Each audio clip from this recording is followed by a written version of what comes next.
Canada, the NBA title is yours. The Toronto Raptors are the 2019 NBA champions. 112-109. Pascal the three. Good. All-star. Swatted by Boucher. Chris soaring in. Finger roll. Little French pastry right there. Gotta love it. Bonjour. Mikey. Bonjour à toutes et à tous et bienvenue pour ce Dino Talk, l'hebdomadaire des Raptors.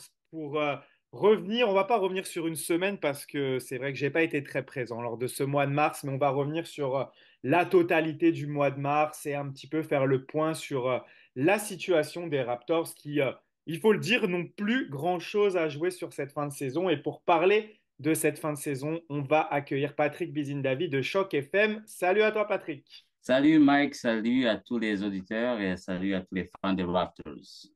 Les fans des Raptors qui ont vécu un mois de mars très compliqué. C'est bien simple, depuis la blessure de Scottie Barnes, les Raptors n'ont gagné qu'un seul match. Et si on met la blessure de Jakob Poeltl dans la balance, les Raptors n'ont plus gagné depuis que Jakob Poeltl est absent. On est sur une série de 12 défaites pour les Raptors et sur une seule victoire au mois de mars. C'était contre Charlotte et c'était l'avant-dernier match de Poeltl qui s'est blessé. Peu importe, de toute façon, c'est pas la question du jour de revenir sur tous ces matchs de manière très précise. Pour commencer, je voulais un peu avoir ton sentiment général. C'est comment tu vis cette fin de saison qui est quand même morose, même si on va essayer de trouver des points positifs après. De manière générale, nous qui avons eu l'habitude du titre, des saisons victorieuses, comment tu vis ces Raptors qui ont dépassé les 50 défaites, ou en tout cas qui vont les dépasser? Oui, c'est ça, depuis donc le départ de Pascal, de OG, de Precious, là, on savait que c'est la reconstruction, si on veut le dire d'une manière positive, mais on ne savait pas que ça allait être aussi, je ne sais pas dire grave, mais autant de défaites.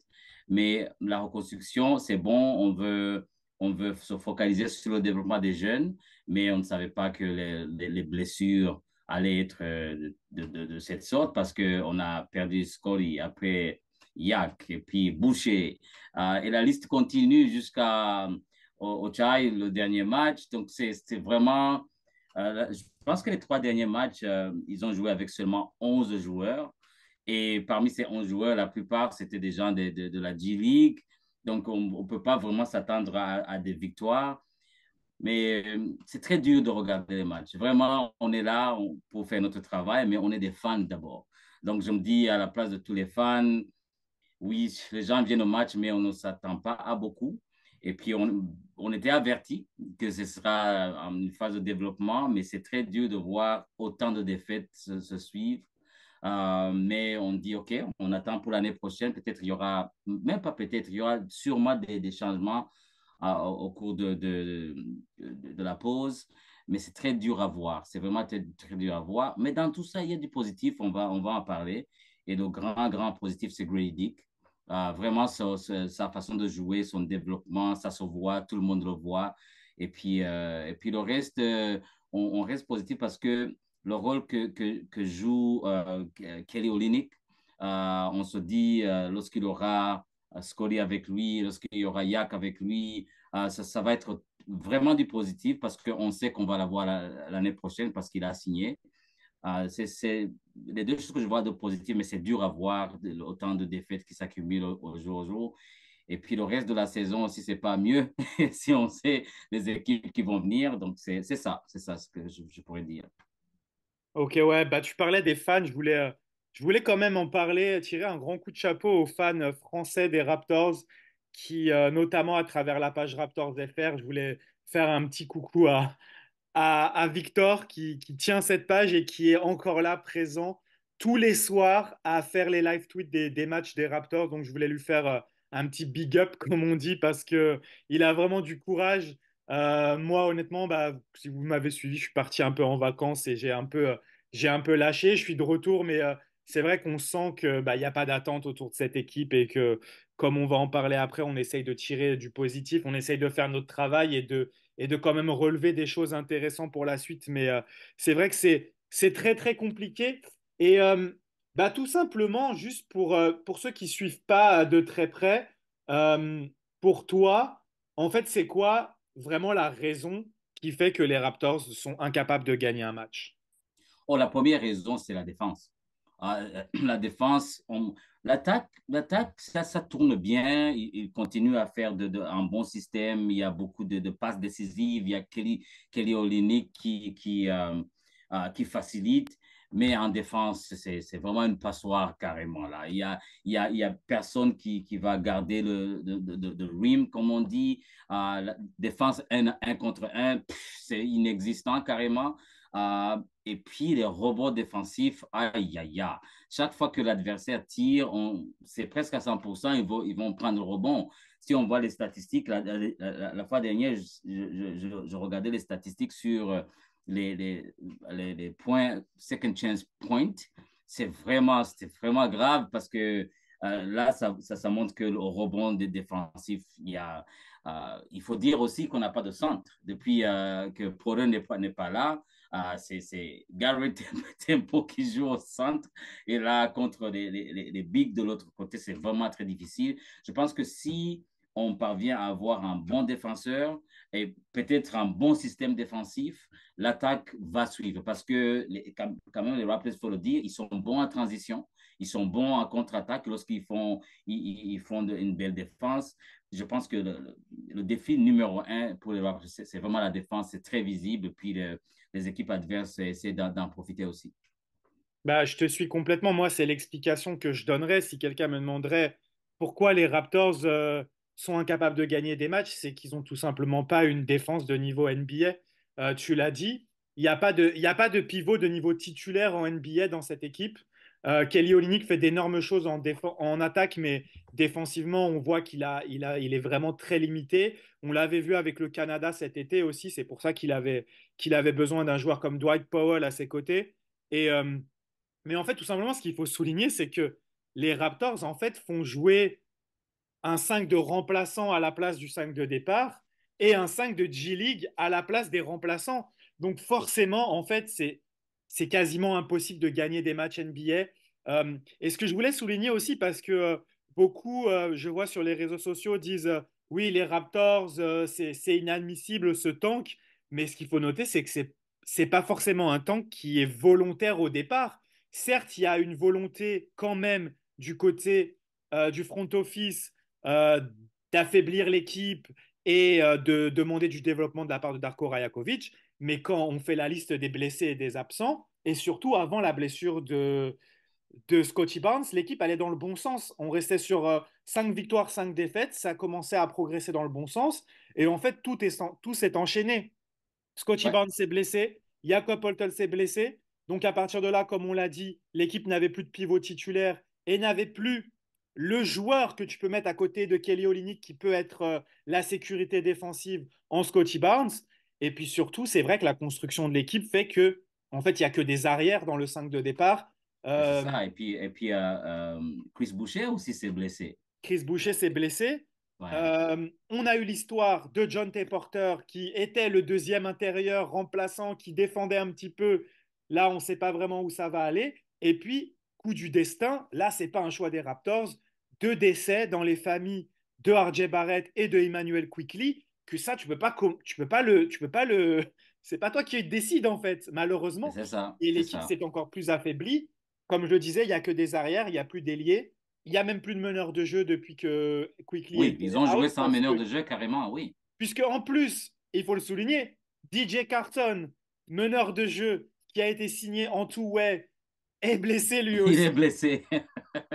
Et tu récupères des joueurs qui sont signés en contrat 10 jours, qui ne sont pas des meneurs, c'est plus des combo guards comme Jameis Ramsey ou Mhm, encore Javon Freeman Liberty, mhm. qui lui aussi est pas vraiment un meneur. Et au final, tu te retrouves avec une équipe qui joue sans pivot, puisque Kelly Olynyk n'est pas un pivot défensif titulaire NBA, et avec que des arrières, qui a des énormes problèmes de mismatch au niveau de la taille, et qui, comme Patrick l'a dit, problème au rebond Problème en défense parce que quand tu joues des équipes qui sont grandes, bah, tu peux pas rivaliser. Je pense les défaites énormes que les Raptors se sont pris, notamment contre Sacramento ou contre les Pelicans, qui sont deux équipes qui jouent énormément grand sur le front de courte.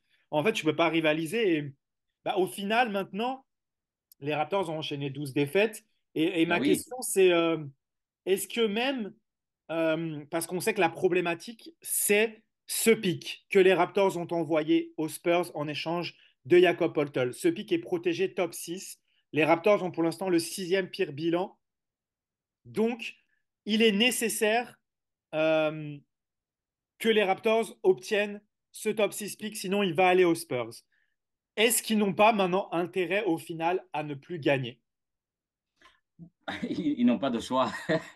Même s'ils voulaient, même s'ils voulaient gagner, ça va être difficile. Mais aussi ajouter aux performances. Il faut dire que avec les blessures, mais il y a des joueurs vraiment qui nous perdent. Moi, je pense à McDaniel. Ces matchs-là, c'est très difficile de voir. Mais, mais il y a, donc ils doivent, à mon avis, doivent perdre. Mais aussi, qu'est-ce qu'ils vont faire de Bruce Brown? Parce qu'ils ont un team option, je pense, avec lui. Est-ce qu'ils peuvent les changer pour avoir un pic? Ça aussi, c'est une option. Donc, Masai a du pain sur la planche et Bobby et tout le front office. Je pense que même s'ils voulaient gagner, ils ne vont pas gagner. Ça, c'est l'équipe qui, à NBA, tout peut arriver, mais le reste de leur horaire de match, l'équipe qui peuvent battre, c'est seulement Washington. Je ne vois pas battre aucune autre équipe. Donc s'ils continuent à perdre, comme on le pense, ils auront une chance d'avoir ce pic. En plus de ce qu'ils peuvent faire avec Bruce Brown, ça va m'étonner que Bruce Brown reste avec les Raptors la saison prochaine. Donc, il y a ces deux options-là. Et puis le reste, comme le dit Masai souvent, il y a le côté chance aussi qui est là en basketball parce que tout n'est pas performance, il y a des circonstances qui peuvent être autres. Donc, on croise les doigts pour voir ce que ça va donner. C'est ça. Et puis le côté chance, c'est qu'il y a une loterie et que les Raptors auront, s'ils ont le sixième pire bilan, 42% de chances d'être dans le top 6. Et s'ils glissent en dessous des Memphis Grizzlies, qui ont à peu près le même bilan, ils ont une défaite de plus pour l'instant. Il faut que les Raptors, en fait, il faudrait que pour assurer cette sixième pire bilan, il faudrait vraiment que les Raptors perdent tout. Euh, Après, s'ils en gagnent un, il faut espérer que Memphis en gagne un également. Ça va se jouer comme ça. Et j'ai observé un peu le calendrier de Memphis. C'est pareil. Je vois pas beaucoup de matchs que les Grizzlies pourraient gagner. Donc, ça va être très intéressant de voir avec les retours de Barrett et de Quickly si ça démarre pas une trop bonne dynamique. On en est là à se dire il faudrait pas trop qu'ils jouent bien. Il faudrait qu'ils jouent plutôt bien. Mais après, comme on l'a dit, et tu as raison, moi, je pense que vu la faiblesse du secteur intérieur, même si Quickly et Barrett reviennent, je pense que ça va pas arranger grand-chose. L'équipe sera peut-être un petit peu meilleure en attaque encore, mais défensivement, je vois pas d'énormes changements. Donc, on va suivre ça de près. Ça fait partie des intérêts de la fin de saison. Mais pour finir, tu en as déjà tiré deux, trois mots tout à l'heure, mais je voudrais conclure avec quand même du positif. Qu'est-ce qu'on retient de positif sur ce passage-là? Parce qu'il y en a quand même eu. Tu as évoqué Grady Dick, tu as évoqué Kelly Olynyk, tu as évoqué aussi une attaque qui tourne plutôt bien. Les Raptors ont battu le record de passes décisives. Ça serait vraiment les trucs qu'on retiendrait. Je pourrais le développer un petit peu de mon point de vue, parce que tu l'as déjà développé avant, mais est-ce que tu aurais d'autres choses à ajouter de positif? Bon, ce que je vois de positif aussi, c'est le coach. Rako, je trouve que c'est un bon coach. Tu vois qu'il est actif avec ses joueurs, il est là.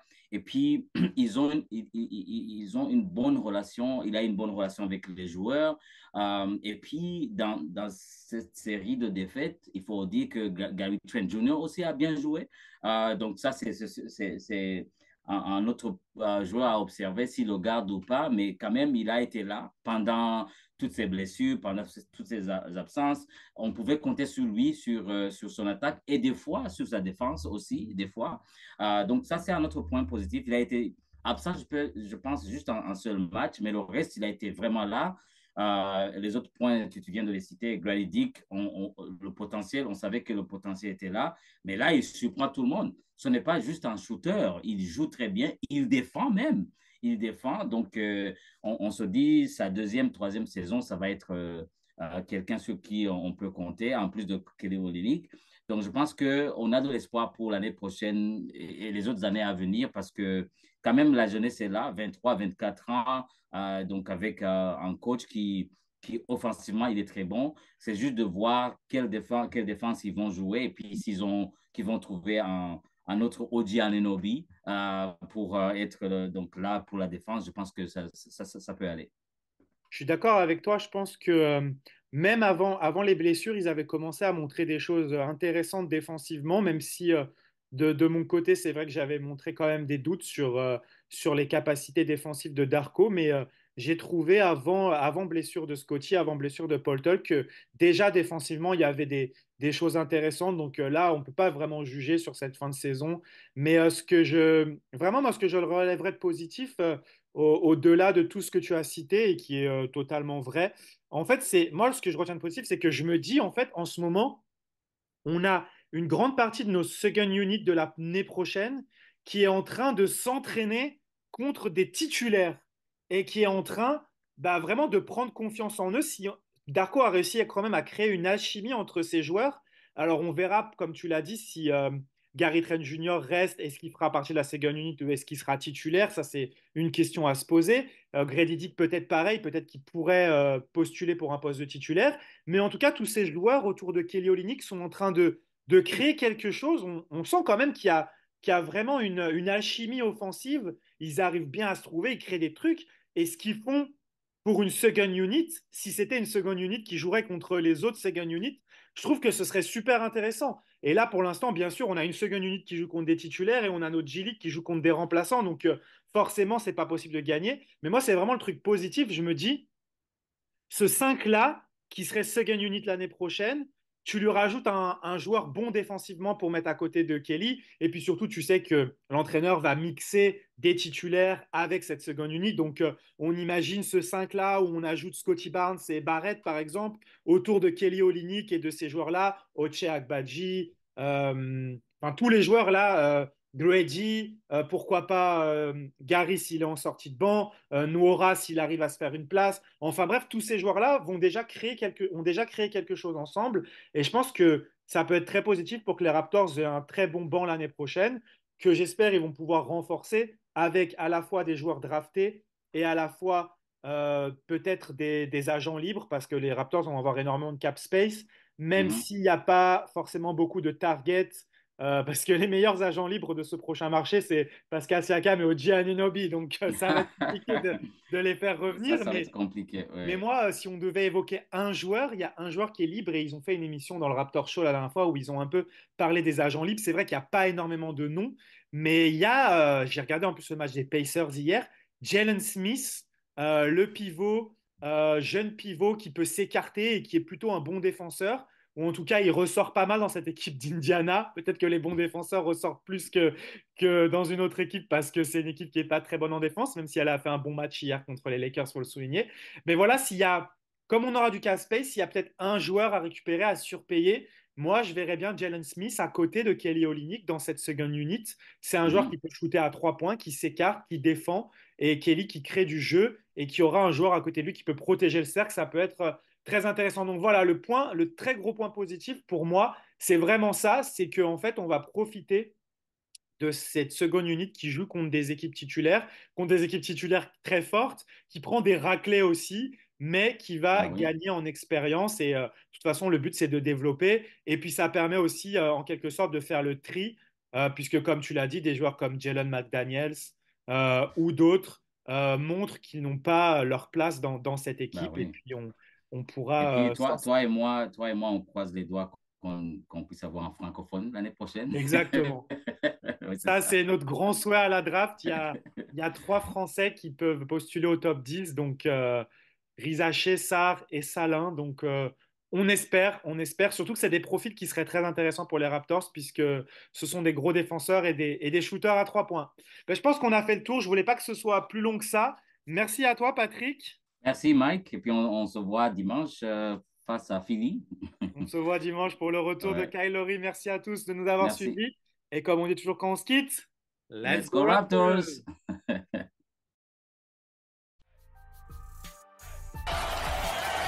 Lowry for three. Bang!